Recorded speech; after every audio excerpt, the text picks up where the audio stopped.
Jordan Peterson, I place into the category of a skeptic because I know there are a lot of Jordan Peterson fans who will say that he's a Christian. He is not a Christian. We have become so tolerant that we are willing to destroy our own culture just so we don't hurt someone else's feelings. The Prime Minister, he's the perfect storm of uselessness. That's Trump. They hate him because he is a traitor to the blue state cause. Shut up about all of it or tell us where you stand. But freedom doesn't come from losing all sense of reality. Freedom comes from having a very strong sense of reality and living within the confines of it responsibly. Hello and welcome to episode 1 of WTF, the world according to Fox and Taunton. Or Taunton and Fox, actually, to get it the right way around. But to other people, that means we all know what WTF means. It's a conversation between two men who are going, WTF is going on with the world. I'm currently sat in the heat of Skiathos wearing a shirt because I'm trying to look respectable. Larry is sat in an air-conditioned room because I've been there. I've sat in his air-conditioned room with Jonathan, so he's looking all relaxed and calm. But we are now going to try and put the world to rights from across thousands of miles. Larry, good afternoon, or evening for me, morning for you.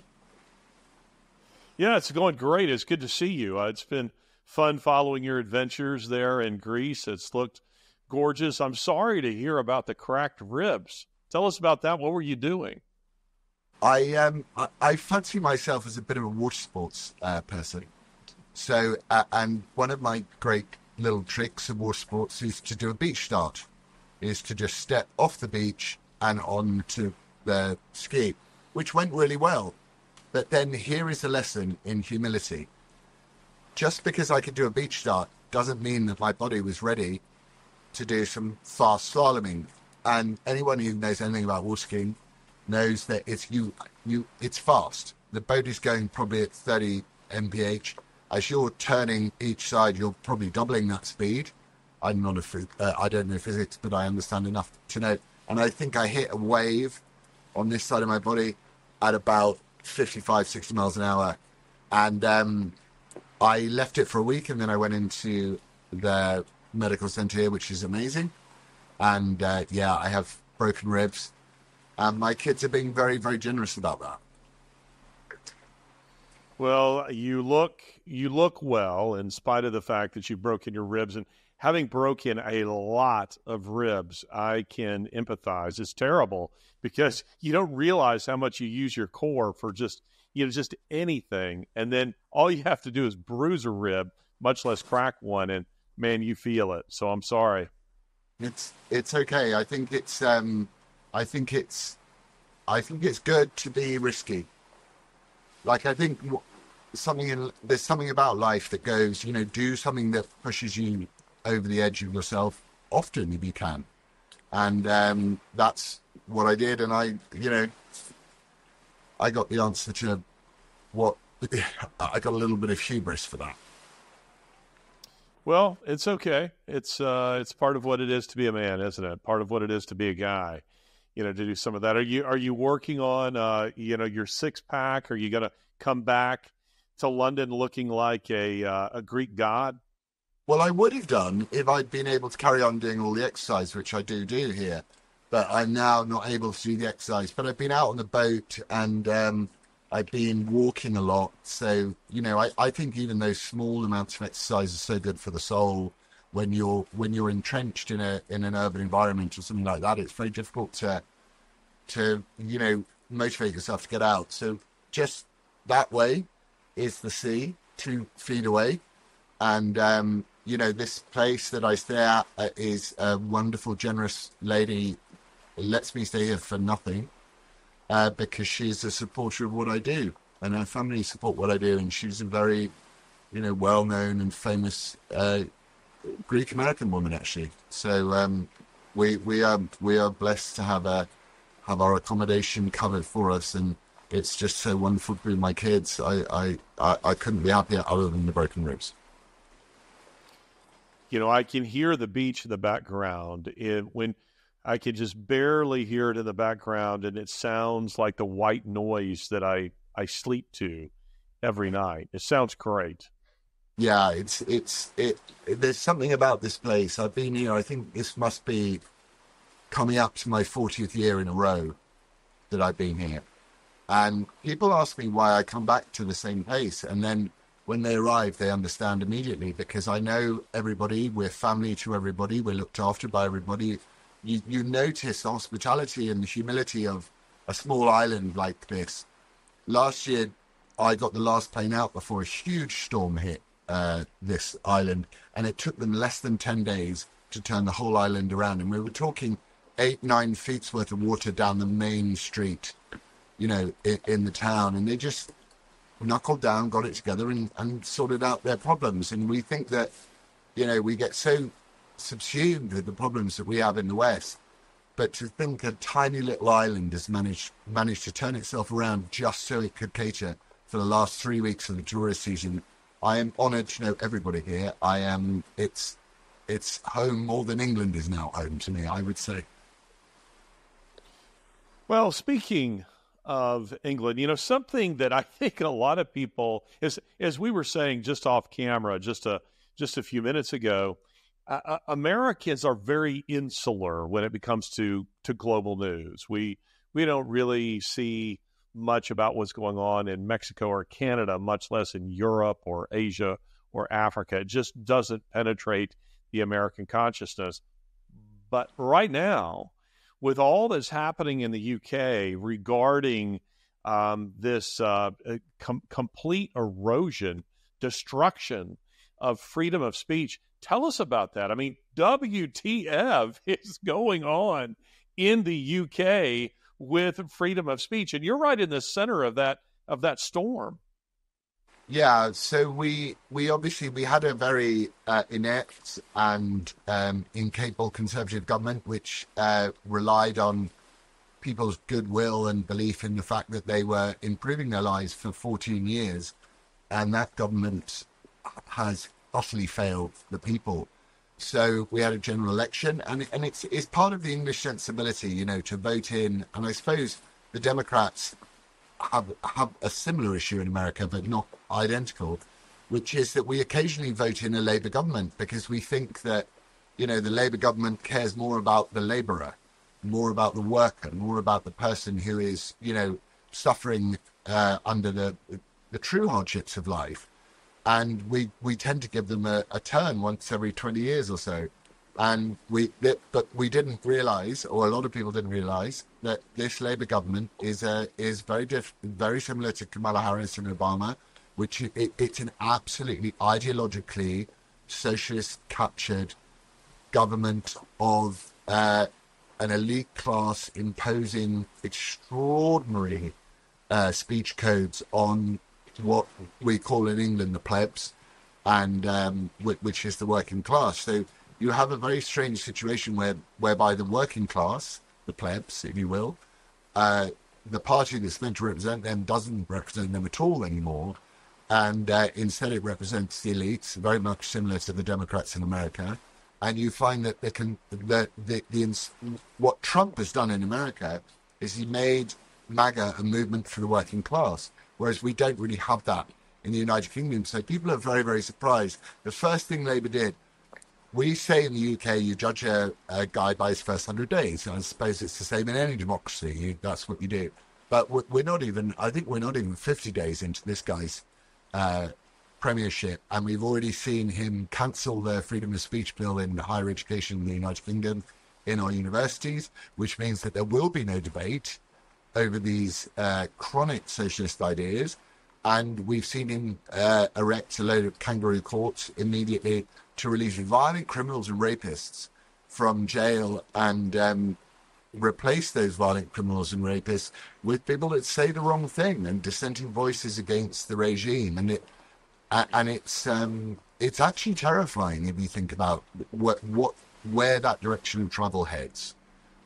What's the next iteration of what they're doing? It's been a frightening thing, to the point where I need to have lawyers meet me when I get off a plane, and because they really don't like me very much at all.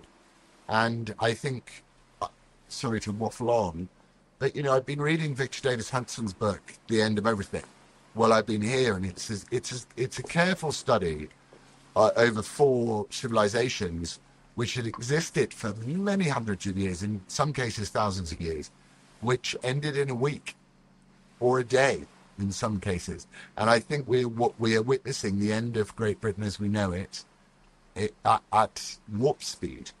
That's what I think's happening.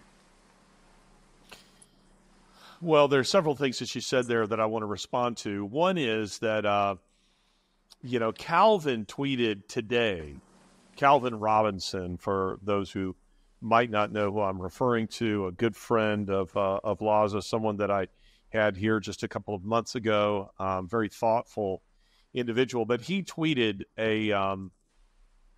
some news commentary from British television today where you have a guy openly saying we're freeing up space in the prisons to lock up right-wingers.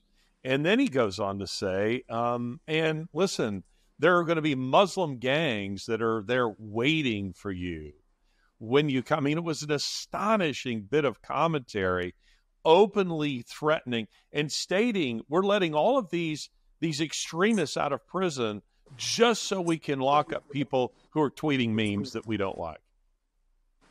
Yeah, he's right. The Prime Minister, who is he's not a leader. He doesn't have he's the perfect storm of uselessness in the fact that he has no moral compass, he has no principles, he has no conviction about anything.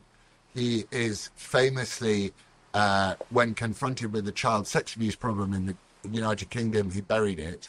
And he has decided that his best option after the disorder we saw in the United Kingdom was to turn around and call everyone far right. And then people didn't care. They were like, okay, well, if not wanting, this all comes off the back, to provide context to the American audience, it all comes off the back of three little girls being murdered at a Taylor Swift themed dance event. And rumors spread very quickly online that it was a Muslim guy recently off the boat, of which there are many, which turned out not to be true. But the government withheld the information from us as to who this guy was. And so rumors started to spread online, and the government then finally released the information of this young man, who we still don't know much about.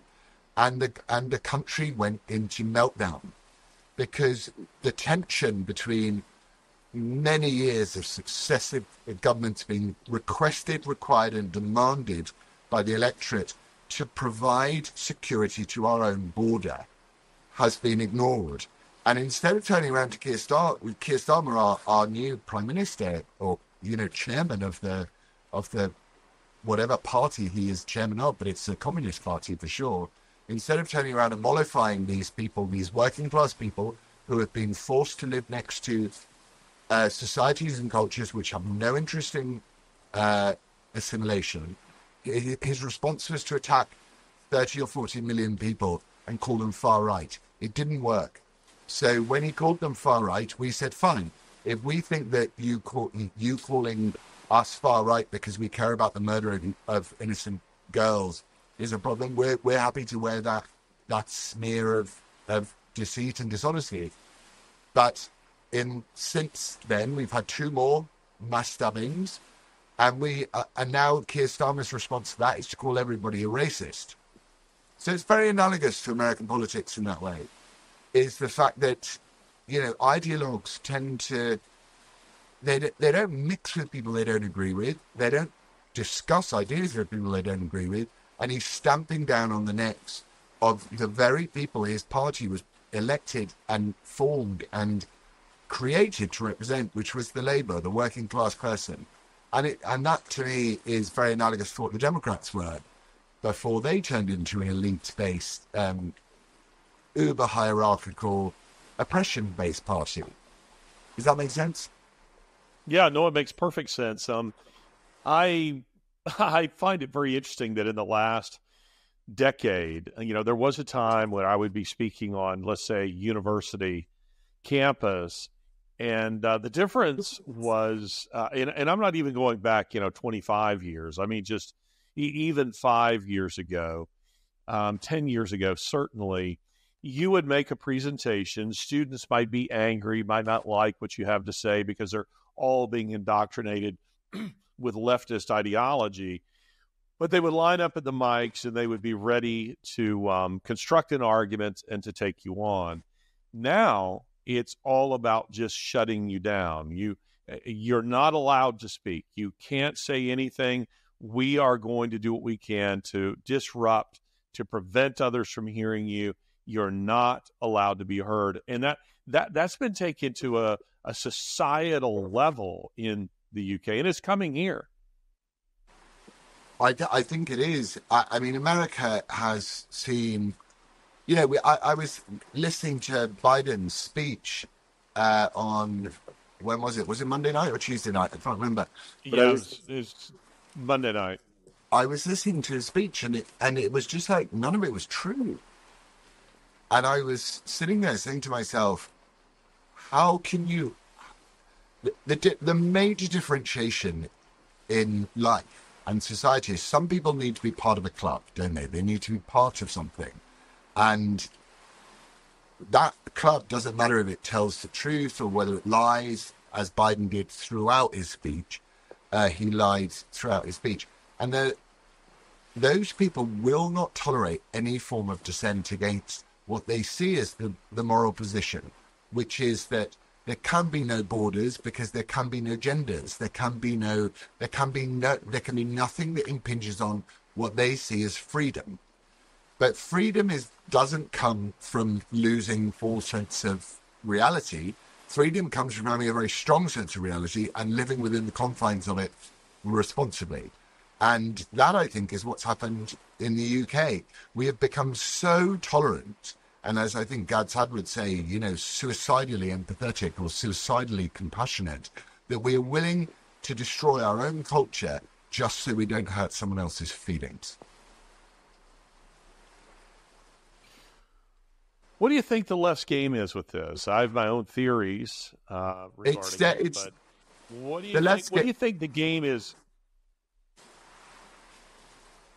The left's game is... Let me finish the question, okay. Laurence. I'm sorry. We keep talking over each other. My apologies. There's a slight delay. I'm not talking about, let's say, your lefty neighbors, but I mean at the very highest level, the elitists who are running all of this, who are pushing open borders, who are running a cover for radical Islam. What do you think the end game is here? I always have thought that the end game of the left is death. I feel it very strongly when you see Islamic preachers saying we want to die. But the civilized left, the organized left, politically acceptable left, they know they're going to die. They know they're mortal. They understand all of this stuff. And they're terrified of it because they don't believe that there is any meaning in life whatsoever. Therefore, what they're trying to do is they're trying to make the life that we live on Earth utopian, acceptable on a philosophical level rather than a reality-based level. And I think that what they do is they destroy meaning. I think their entire motivation is to destroy meaning. It's to destroy relationships, why they hate the family so much. It's why that the only acceptable religion to attack is Christianity, because Christianity is genuinely a religion of peace. I mean, it has some pretty hardcore things about it, but love thy neighbor is high up there with it. And I think that it's where these zero cultists come from, this idea that we need net zero energy, we need net zero death, we need zero COVID, we need 0, 0, 0, 0, 0. It's to drag everybody down into a premature death. That's what I think the left want, and I think it's totally understandable that they want that because they have no faith and they have no meaning, and I understand why they want to do it. But I find it appalling that our response to it is to allow them to do it, and there's no organized response to this because they run everything. They're so clever at organizing. You know, they're so good at taking over institutions. They're so good at taking over the Church of England. The Church of England is essentially a devil-worshipping organization now. That's what it is. And or our judiciary, who are assembling courts in minutes to lock up people who think the wrong things, but they took 10 years and over 100,000 girls at a low estimate who were being gang raped by Muslims to do anything about it. But they'll lock you up for your thoughts. So I think the left want death, and I think the right, if that's the right terminology, have meaning. And I think those things are in direct conflict with each other. And that's, but by the nature of our search for meaning, we're not collaborators necessarily, unless we join churches and all that sort of stuff. We're more independent thinking. We don't need team support. We're right on the cusp. I mean, you just have to look at the direction of travel. The direction of travel in the United Kingdom is terrifying to me when I look at it. From the basis of someone with a faith, I look at it and I go, can you not see what's happening, guys? No, and the answer is, for so many, the answer is no. They can't see what's happening. They're not paying attention. They're buying into it. It's shocking to me. I had a conversation last night with a Harvard-educated, thoughtful individual who says he's voting for Kamala Harris. And it's when I start talking about the death cult, I mean, you're right in saying that that's what they are, the death cult. What they're doing to children, the mutilation of children, open borders, all of these kinds of things. It's like none of that has actually, penetrated into his consciousness. And the result of it is it's like it's not actually happening. And meaning that a lot of us ask the question, who actually believes the media anymore? The answer is a lot of people. A lot of people are buying into it. But let's come back to what you just said about, I think your answer to my question about it being a death cult is an interesting answer. Are you aware that at the Democrat National Convention, by the time this airs, the DNC will be over, but right now at the DNC, they have brought in mobile Planned Parenthood abortion vans, and they're also offering vasectomies. I mean, you talk about, most are trying to expand their voter base. Democrats are killing theirs. And so you can go to the DNC in Chicago, you can step right into a van and snip, no more children, or you can go and have an abortion very quick on the spot. I mean, that's who these people are. And I'm upsetting the camera guys because I'm moving back and forth and my back starts to bother me. So forgive me, guys. That's just the way I am. But anyway, this is really who they are. This is what they're about. They hate humanity. And I was telling Laurence I was telling a Trump advisor, I had an interesting conversation with a Trump advisor a couple of weeks ago, and I don't know if my advice to them is any good or not, but I said, look, the thing you need to be pounding home is that the Democrat Party, the global left, they're fundamentally anti-child, they're anti-family, they are anti-human. Pound that home because that's who they are. They are haters of humanity. So I think your answer is interesting, and I agree with it. Yeah, it's interesting to see what they do with language. I always find, there's much to be revealed about what the left do with language. So this idea of joy, which has been the preeminent fixture of the Kamala Rice, what's her surname? Is it Rice? Harris. God, Kamala Harris. She's not a smart woman, right? So no, she's not. But it I used to work in show business, and they would take bad actors and make them superstars if they wanted to. And it's the same thing. She's not, obviously, she's not pulling any of the levers in what's going on in America. And the repercussions of that are that it's now going to be a battle, which, you know, is a very difficult battle for perhaps for your guilty white liberal friend, between the first black/Indian president, female president of America, and Trump. And she's had this big bounce. I have no idea who's in charge of America at the moment. So someone would need to explain to me who's in charge. It certainly isn't Biden. And it's not Harris. I don't know either. She's not an incumbent, is she? So she's not fighting it as an incumbent. She's fighting it as a nominee. And to me, that's... An unelected nominee, by the way. Insidiously corrupt. So she had... she was a deeply... Julian Castro was more popular than her when they did the first round back in the day for the 2020. And it's sort of dreadful. So one has to look at these things and say that they will rectify themselves. But if you listen to...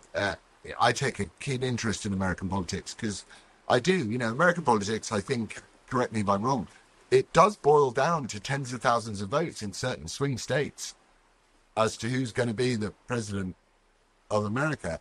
And it seems that the Democrats don't want to play fair, and they accuse everybody else of doing what they do. But just to go back to your point on children and life and family and love, how can you look towards the future if you've got a truck outside your convention which will give you an abortion on a Monday and a Tuesday and a vasectomy on a Wednesday?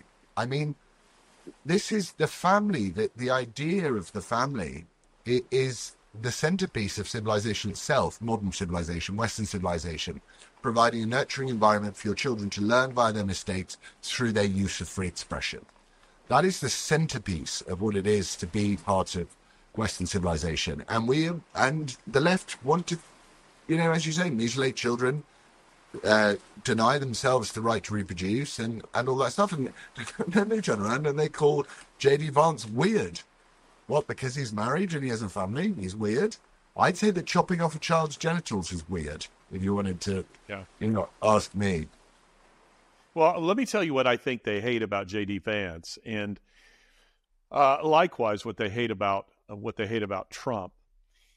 Trump is one of them. I don't mean ideologically he's one of them, but I mean he is, once hobnobbed in all those elitist circles in New York, in Manhattan. And, he was tight with the Clintons. He gave to the Clintons. He was a Democrat. They see him as a blue state traitor. So they hate him because they see him as a guy. I love the way Dave Chappelle put it, that he's inside the house where all the corruption is taking place, and he occasionally comes outside to tell everybody what's going on inside the house. I mean, that's Trump. They hate him because he is a traitor to the blue state cause. J.D. Vance, they hate him because J.D. Vance is really in many ways kind of the American dream. J.D. Vance comes from great poverty. He's a guy, I mean, he has embraced his so-called hillbilly, background. This is a guy who came from nothing and made his way eventually to Ohio State and Yale Law. Yale Law is twice as hard to get into as Harvard Law.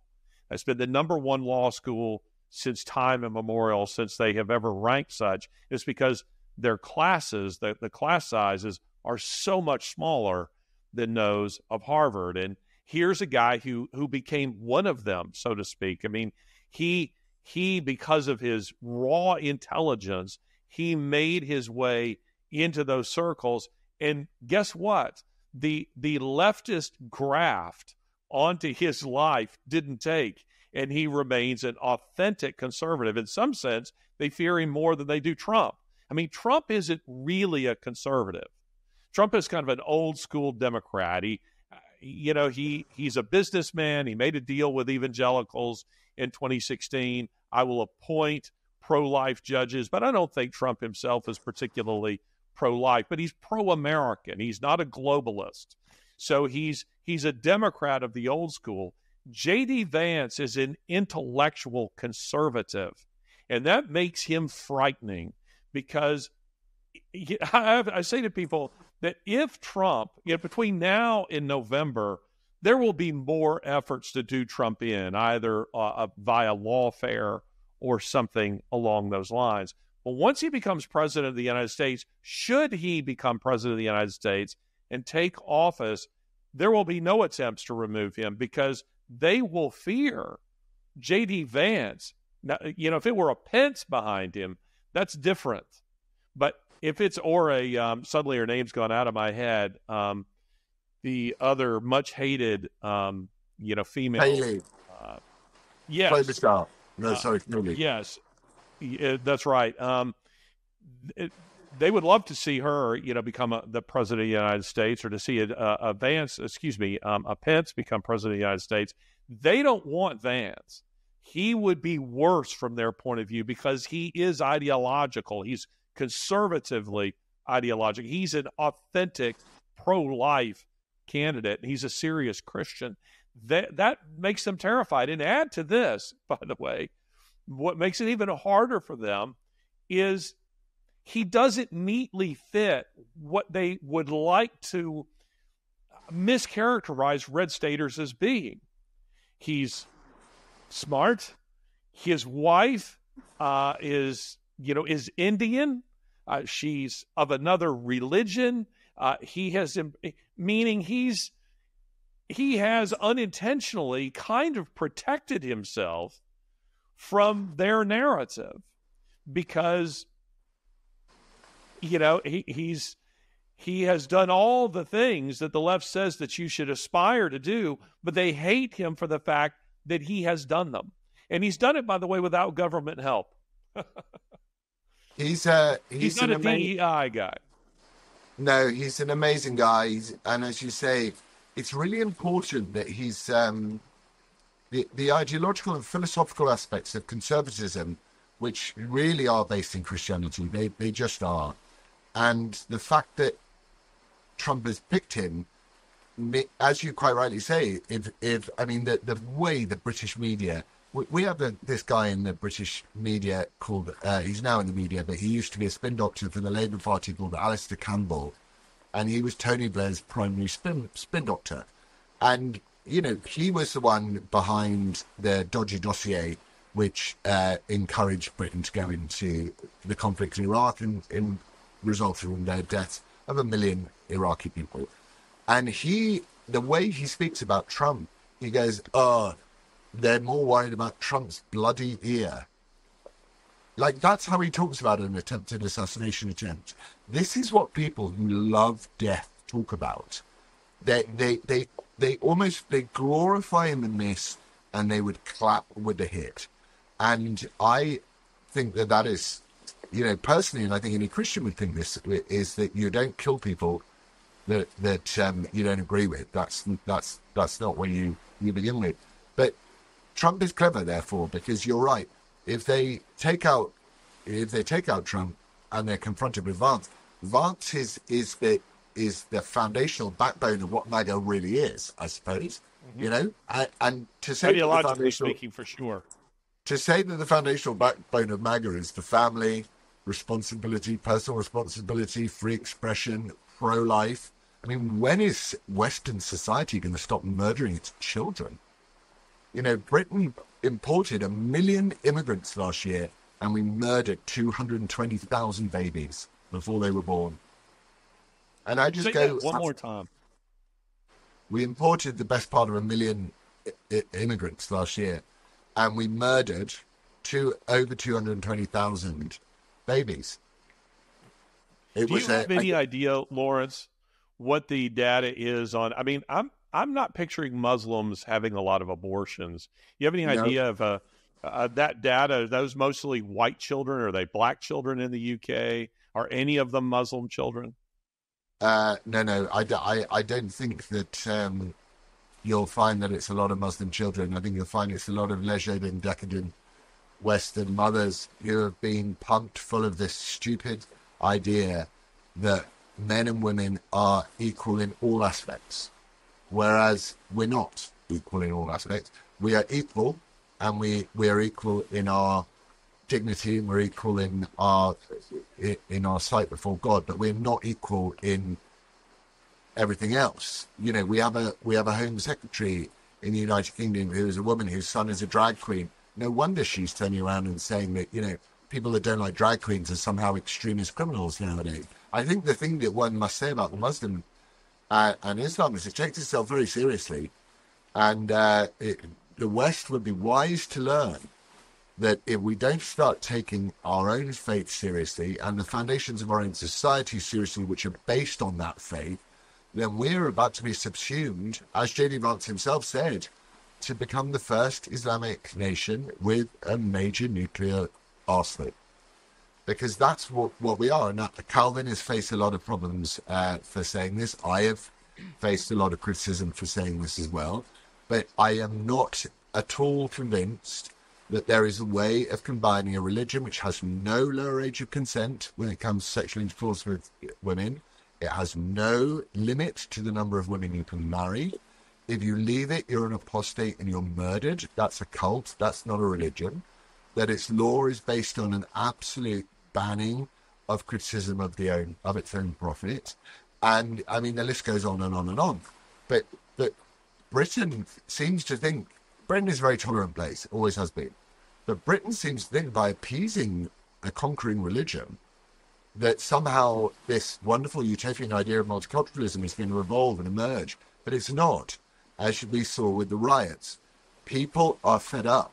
We have seen entire swathes of British cities, and as you have as well in, you know, the southern border in America. But we're talking about entire swathes of British cities completely unrecognizable from 40 years ago, from my childhood. When I used to hang out in Hackney with my first girlfriend in 2000, so we're 24 years later, it's unrecognizable. And if you undertake a demographic experiment on people like that, and you expect them to stomach it under the auspices of multiculturalism and tolerance, which is a ridiculously utopian idea, you're going to find that people don't want it anymore. And what they have done in the UK is they've made sure that they've put the immigrant communities very close to the poorest communities, as they do, and as you saw with what DeSantis did when he moved people up to Martha's Vineyard, just to remind them that, you know, you're sticking these people who have very different cultural values directly next to the poorest in society. It's an experiment, and again, it's down to what the left do. They experiment on ideas of perfection, which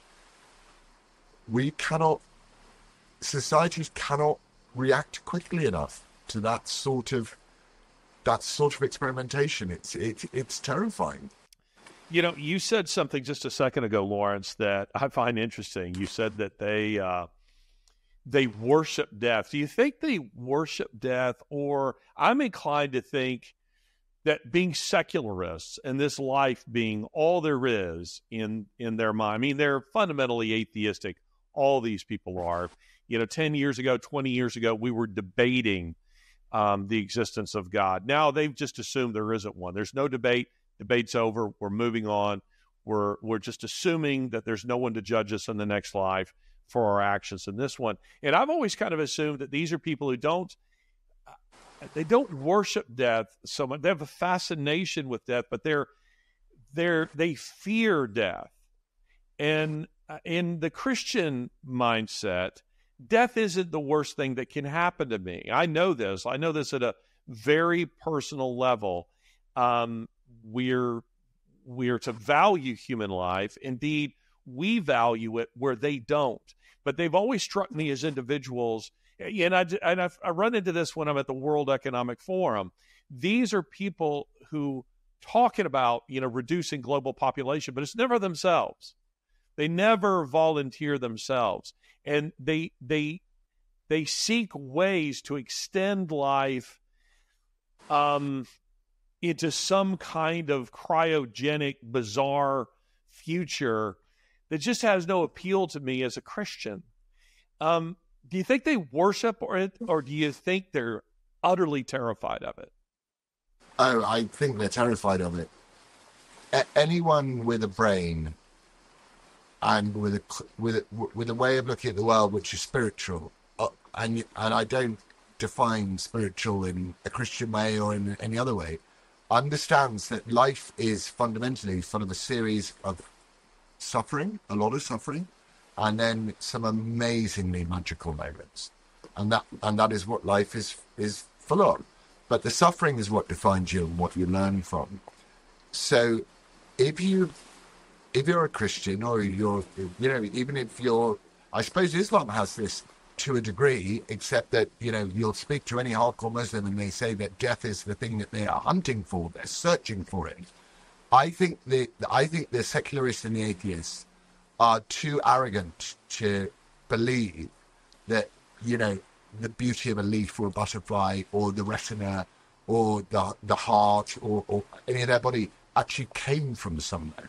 They know it did, but their denial of it is their validation and their sense of empowerment that they supersede whichever creator is invented by mankind to get us through. I think that if you look at your life as just 80 years and 10, if that's what you look at it as, I would behave exactly like they do. That's what I'd do. I'd be looking to make as much money as I can, make as much, do everything I can to make sure that my life is better than somebody else's, to know that there was a social hierarchy which I was at the top of, to have a sense of, personal empowerment that satisfied my ego and my basest fleshly desires. That's what I would do. But if you live in a sense of meaning, and I don't understand how people can't when they have children, because they have to inherit the world that you inhabited prior to them.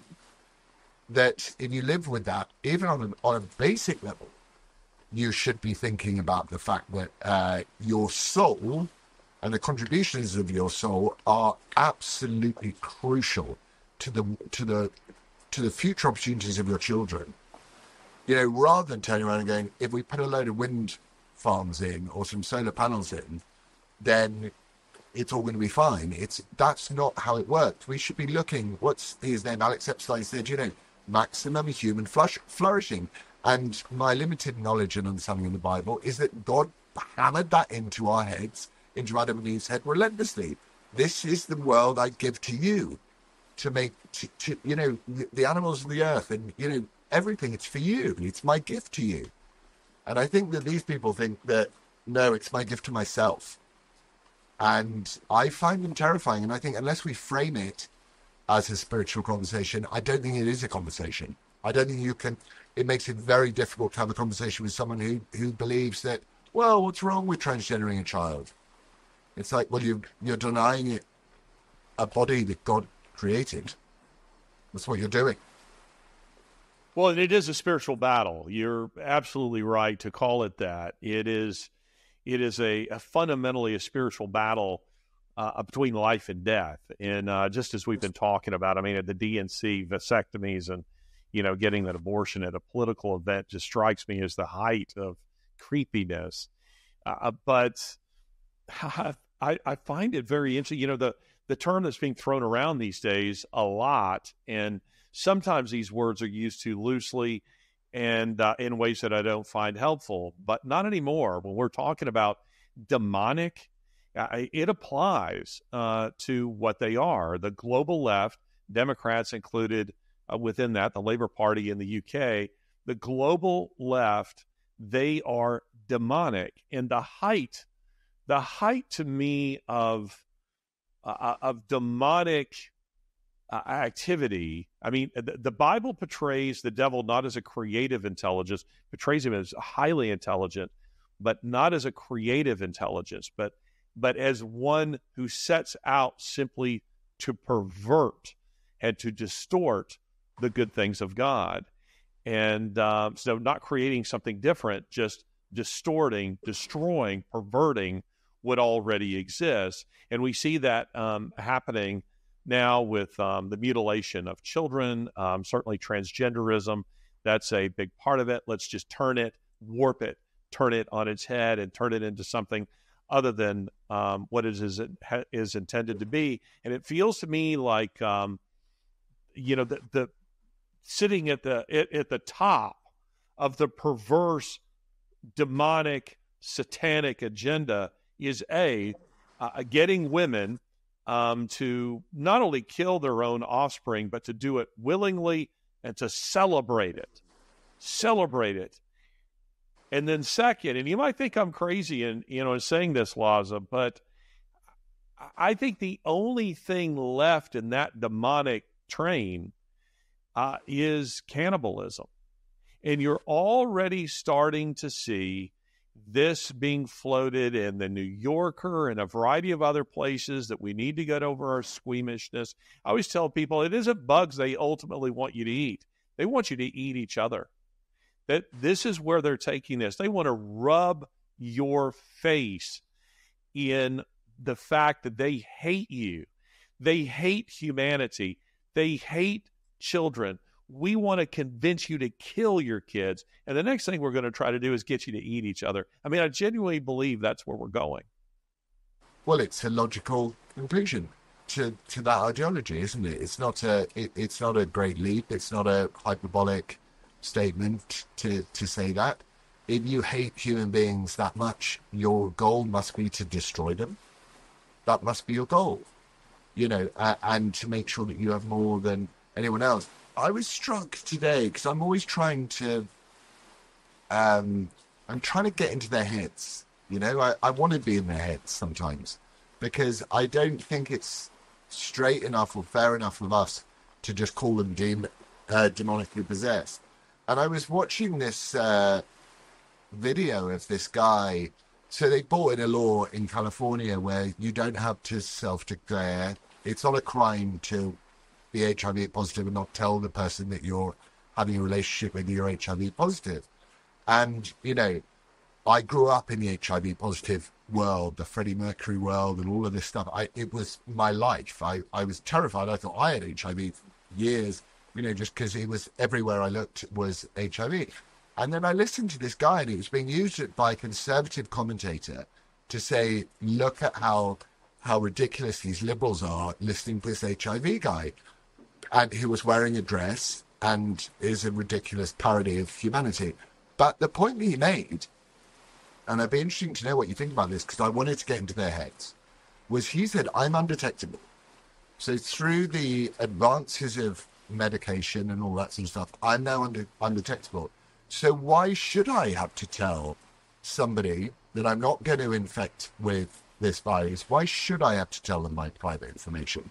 And I thought, for me, that struck it resonated in a difficult area of my thinking, which is your freedom to live and your freedom to express yourself and love who you want to love and all that sort of stuff. That science has managed to be able to get on top of HIV so well that you're not going to transmit it to another person, but we as conservative people turn around and go, it's all dreadful, it's terrible, it's awful, that California's passed this law. What do you think about something like that? Because I want to be in their heads and I want to understand where they're coming from. So it put a brand new frame around the picture of my view about HIV, for example. I know it's personal to you in ways, and I was interested about what you think about that. Yeah, that's a really interesting question. For those who might not know, what Laza is referring to here is our daughter, Sasha, who was adopted from Ukraine. She was born, she was born HIV positive. So through no fault of her own, her biological mother had HIV, passed it on to Sasha. Sasha's now happily married. She has a lovely daughter, our granddaughter, and she is pregnant with number 2. And we're very excited about that. And to your point, if she takes her medication as she's supposed to, and she does, it's undetectable. So her husband has no risk of getting it. Now, at the time of Sasha's adoption, which was in 2009, we were kind of pioneers. This goes to show you how much this has changed, because we didn't know of anyone who had adopted an HIV positive child. And trying to bring a child like that into the United States, there were some hoops to go through. But one of the biggest problems that we had was just the ignorance of people. So even among Christians, I'm sad to say, there were those that if Sasha was in the pool, they'd pull their child out, or if she was near them, they would pull their children away. I mean, the extremely hurtful things for our daughter. And we would have to tell people, you don't understand that you're the risk to her, not her to you. I mean, this is an immune deficiency disorder. So it's she's the one who's vulnerable, not you. That said, my response to your question ethically about having sex with someone and whether or not you do or don't disclose that, from a Christian point of view, you're not supposed to just be going around and having casual sex with people in the first place. So rather than treating sex as just a handshake, or, hey, this is just a kiss on the cheek, or we're just going out for dinner and therefore I don't need to tell you my entire life story, I think when it comes to sex, it's a different ball game. There's a different level of commitment that's involved there. There's from a biblical point of view, sex is a spiritual transfusion. It is a spiritual transfusion. I mean, hence the warning of the Apostle Paul when he says, do you not know that when you have sex with a prostitute that you have become one with her, meaning you carry a piece of her in your soul, whether or not you knew her name, whether or not you knew anything about her family, any of that is irrelevant, because it's not just a physical act, it's a spiritual act. So with that in mind, I think absolutely it is incumbent upon I think a person who has HIV has a responsibility to reveal that with any potential sexual partner. And hopefully they're not the sort of people who are just going around willy-nilly having sex with people. But really what's behind your question, I think, is this, Laurence, and you obviously know this very well. These are people that you're describing here. They want sex without consequences. They want to do whatever they want to do. Whether it's gay sex, whether it is orgies with children, with animals, it doesn't matter. They want it without consequences. They want to do whatever they want to do and not suffer for it. And that's just not the real world. What? Yeah. Okay. So I think you're right. I think you do have an obligation to. I certainly believe that I live. So I know that you transfer a bit of your soul to someone and they transfer a bit of theirs to you in that experience.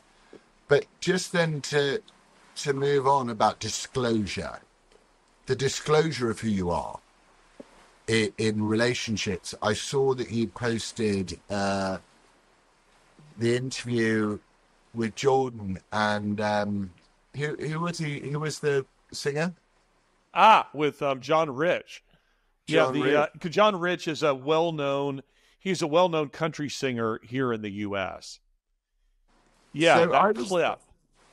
I was fascinated by that because Jordan's argument, and I have a sort of instinctive level of sort of support for his position in a way, which is like, my faith is a private issue. I don't see why sending out my faith to other people is going to benefit the world in any way. But I love the way that John Rich just pushed back over and over again with scripture. And I wonder that, as we move on from the disclosure of who you are, which essentially you'd say, I have HIV. I'm sure Sasha and her husband must have known this, because you all did. But, is it incumbent on us as people who have faith in Christ to disclose that? Like, is there, I'd like you to argue why it's okay. I'd like you to defend Jordan Peterson to me. Okay, well, let me go back just a bit, but before we finish up on the topic of HIV, I find it interesting that the guy that you're referring to, and I don't know him, I didn't hear the interview and what he said, but to me, I like the word you just used, disclosure. There's self-revelation. Is there any greater self-revelation than sex? And it's odd to me that a guy would consider revealing that he has HIV to be the greater self-revelation than sex. So I think he's got that backwards. I find that just a little bit odd. And yes, in the case of Sasha, one of the reasons I wrote The Grace Effect, Laurence, is because we had decided we were not going to treat Sasha's HIV like a dirty secret. If you treat it that way, then everybody else is going to treat it that way. We wouldn't treat spina bifida that way. We wouldn't treat leukemia that way. She didn't have it through any fault of her own. She has no reason to feel ashamed of this. So there's an opportunity to educate other people. So in part, I was writing that book to create room for Sasha because there was no way you were going to be able to keep that secret. And we decided people need to know we're going to force them to deal with this. Now, when it comes to the clip that you're referring to between John Rich and Jordan Peterson, I should probably give a little bit of background here.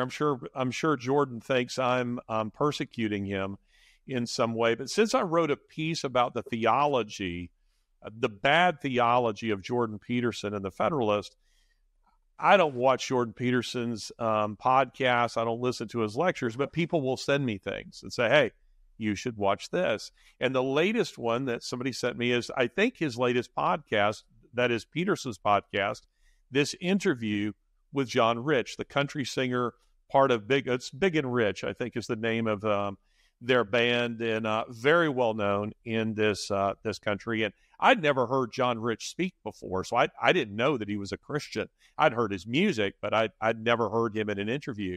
And here he was, very respectfully, and yet compassionately and firmly, where Jordan Peterson is trying to change the subject just a bit, and John Rich just keeps bringing it back.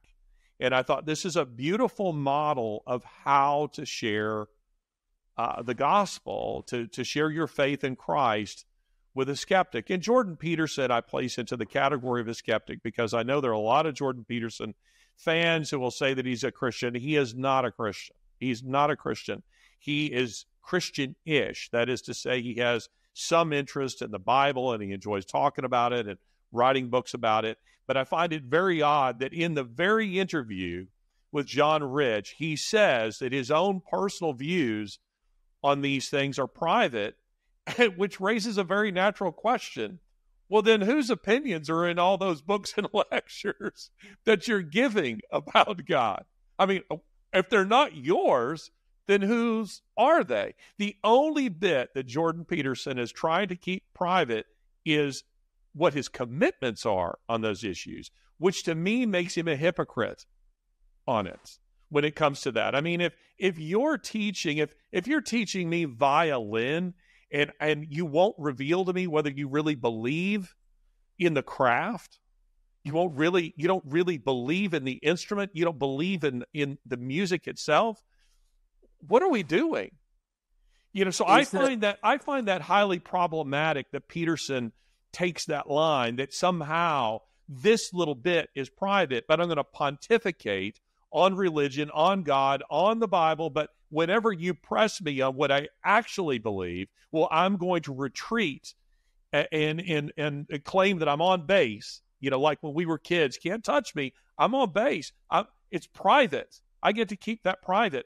Well, then be private about it all. Shut up about all of it, or tell us where you stand. You can't sit on the fence like that. As I told Peterson himself, you're sitting on a fence and I intend to push you off of it, one side or the other. But I thought that John Rich was beautiful in the way that he did it, because as Peterson, who was, by the way, very respectful in giving John Rich plenty of room to talk and to share his own views, But when John Rich made it personal for Jordan Peterson, Peterson tried to make it impersonal and start pontificating about Abraham and a variety of other things. And John Rich would just bring it right back to the personal. What do you believe?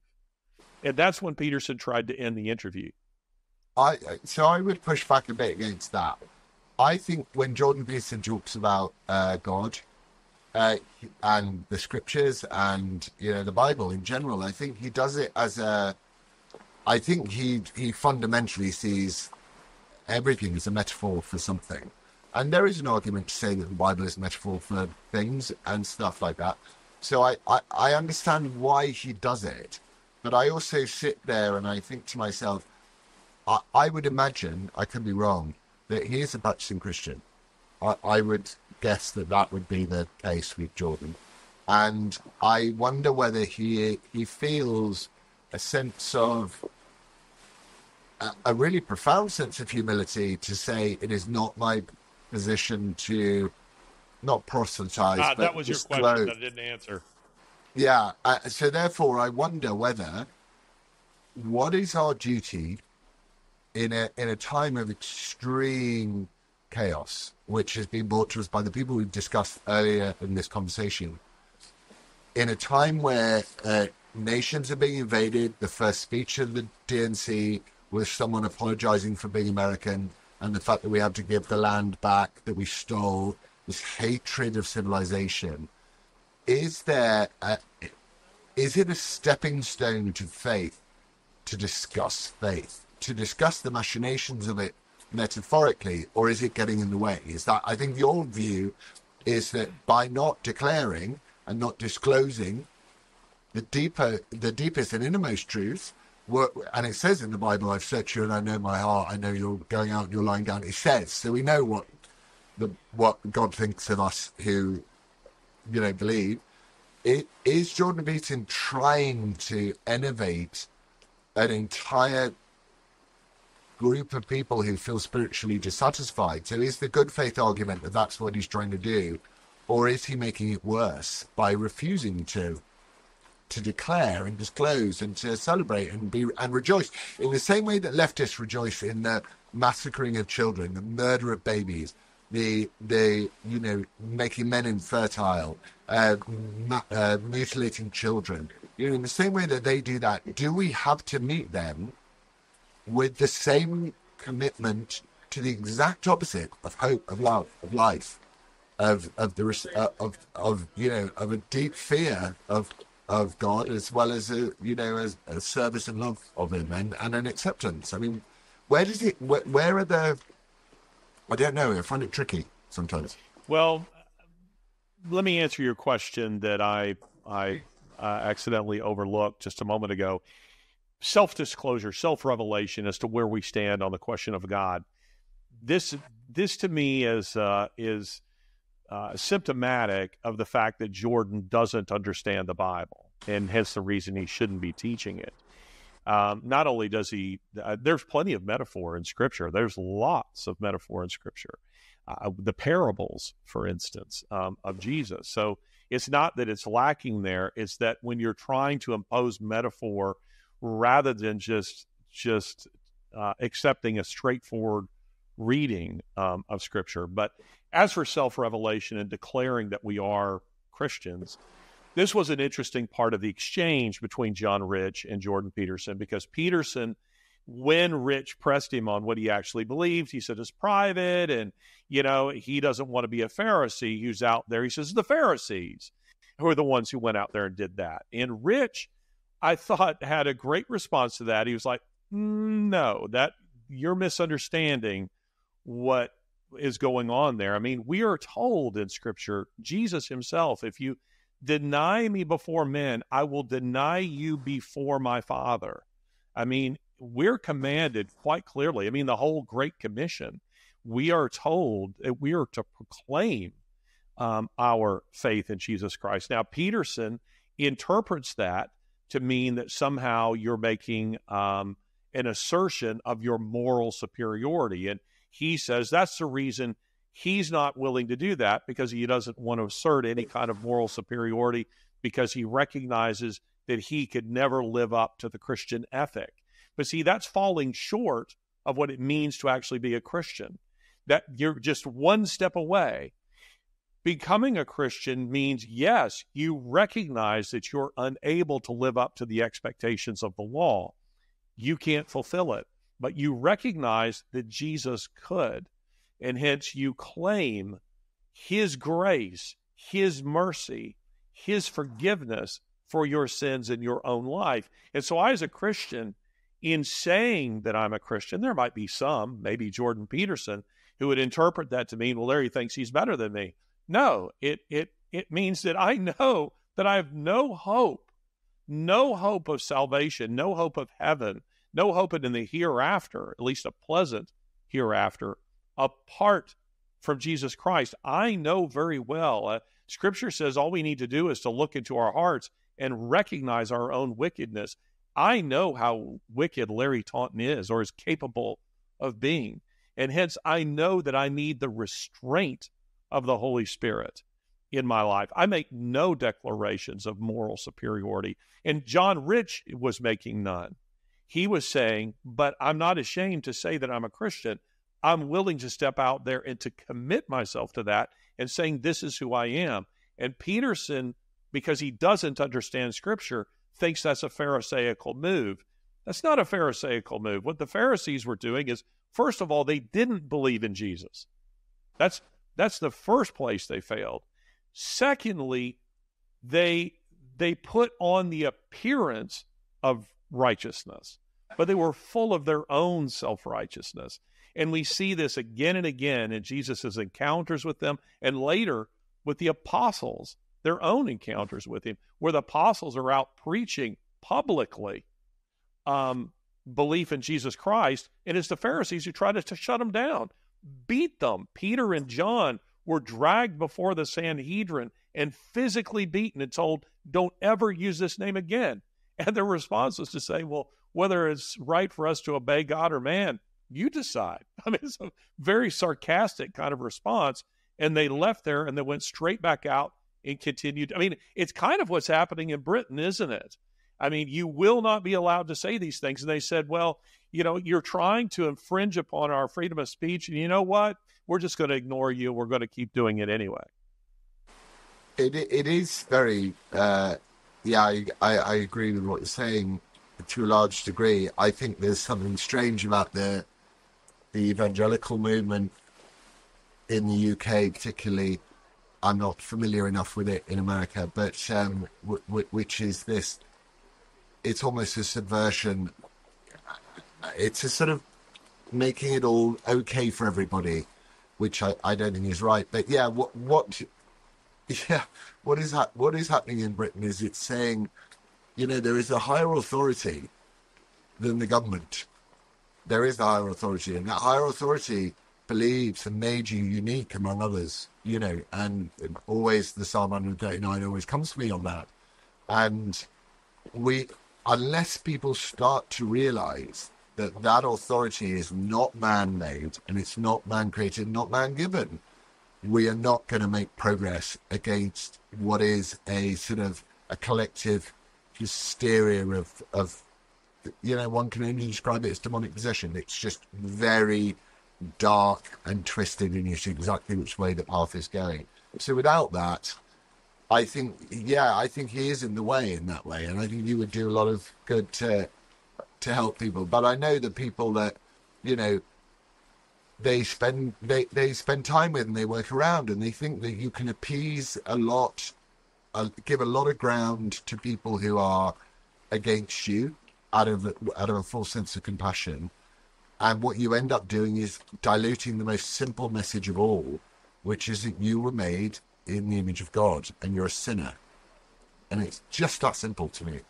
And then Jesus Christ came and died for your sins. So you don't have to bear that burden anymore if you don't want to. And I think that would be it's just easier. And also, I think everything makes sense when it's simple, right? And yet people struggle with this whole idea.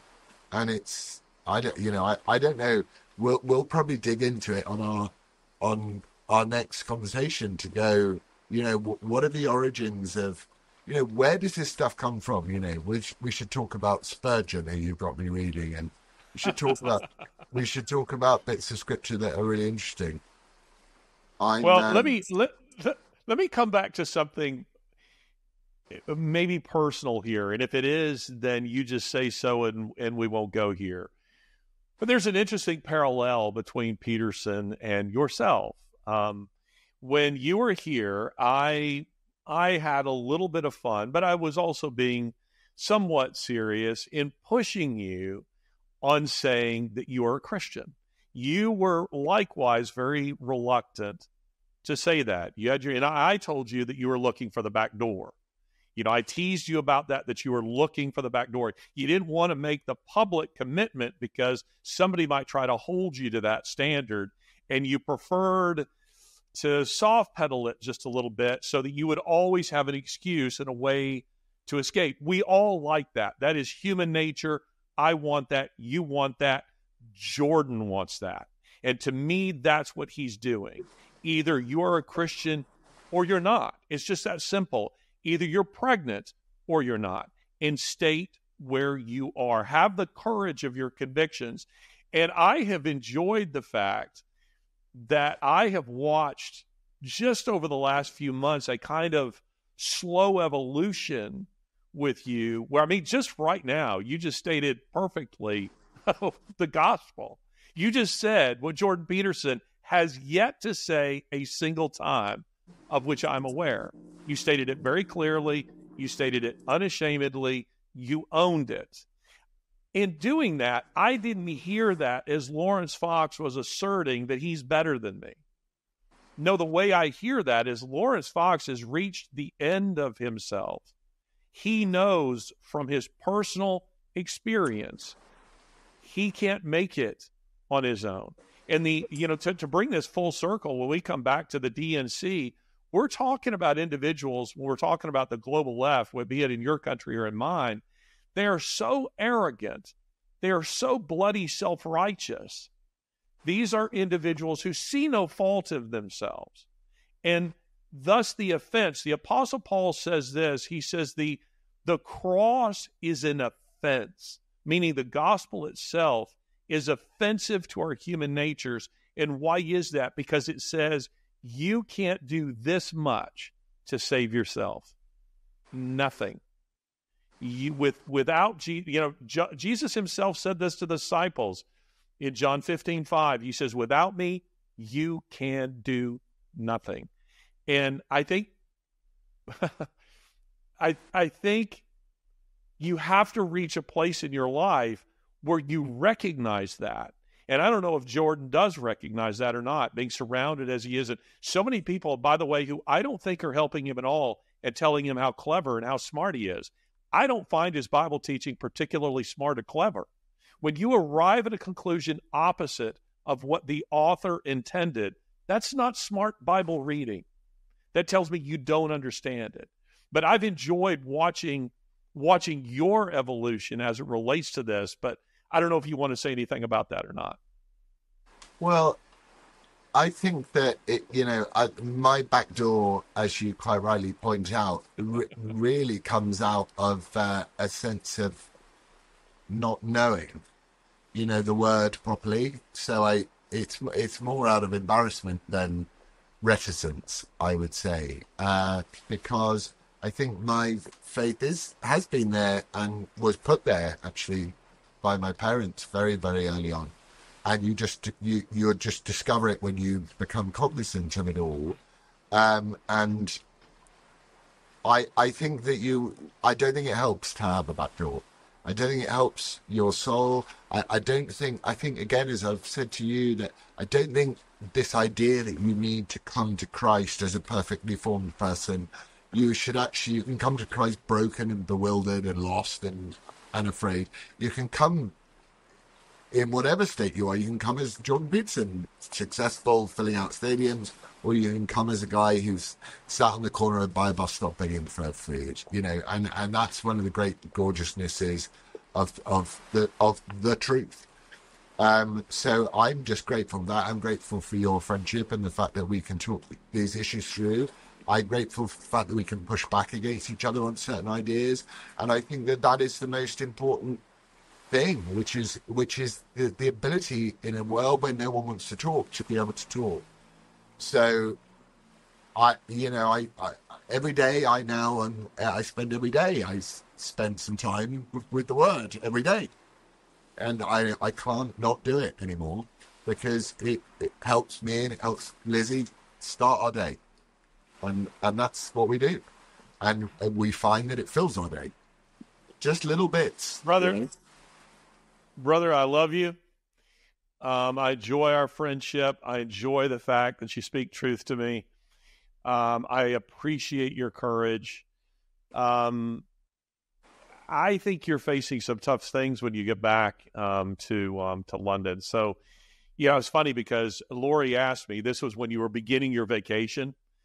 We're just sitting there one evening, and she says, she's looking at her phone, and I don't know what she came across, but she turned to me and she said, is Laurence in Greece yet? And I said, yes. I said, he is. And she said, thank God. So I think she was looking at something related to what's going on in the UK as it relates to free speech.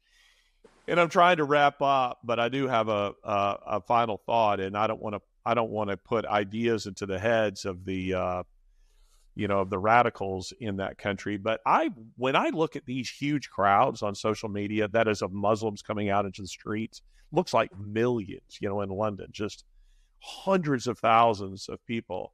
I'm wondering how long before someone tells them to just storm the instruments of power, the institutions of power, and turn the UK overnight into an Islamic state. I mean, could they stop them at 10 Downing Street, a bunch of machete wielding? No. Could they stop them at Parliament? No. Could they stop them at a military base? No. And I'm just wondering who the next Osama bin Laden is going to be, who's going to say, we're going to have a day of prayer or what have you. We're going to pour out into the streets with our quote, peace march, and then we're going to storm these institutions. I think it's coming. I really do. Yeah, I think that you're right. We've already seen the beginnings of that with changing the protocols of Parliament after Palestinian demonstrators prevented MPs from entering or leaving under the auspices of the fact that they were too frightened, they were being intimidated into voting in a certain way, and the Speaker of the House changed the protocols of Parliament to do that. But I suppose the answer to that is to go, if you're going to use that method to shut down secular democracy, then there are millions, and there are at least 40 million people in the United Kingdom who will say a big no to that. And we are on, I think we're going to go for the 12th or the 12th or the 13th of October. We're going to go for, we're going to try and put 1 million people on the streets of London to say we have had enough of being silenced, and we have had enough of corrupt judiciary, we've had enough of a corrupt police force, we've had enough of the propaganda in the media, we've had enough of our children being corrupted in education, and there are many, many of us. And I think the UK is on that thing, but we'll know more, because I'm speaking to the people that I work with on this stuff on Friday, and we will make a solid plan. But I think we have to. There's a lot. Interestingly, there's a lot of pushback against putting anything spiritual into it, and I find that fascinating, because I go, why wouldn't you want that? But we will see. I think you're right. I think it's absolutely direction of travel. That's highly likely to happen. So we should, work together to make sure it doesn't. And I should work to make sure that I'm not bitten by another 4,000 mosquitoes. Well, this has been a great first episode of WTF. Lori and I look forward to hosting you and Lizzie here soon. Let's nail down those dates, because I've decided that I'm going to take you to an Alabama football game. It will be a cultural experience like nothing that you've ever experienced in your life. It'll be a lot of fun. But we're looking forward to having you here. And, brother, you enjoy your time that's remaining there in Greece. Looks lovely. I will, and I will speak to you next week, my friend. All right, buddy. You take care.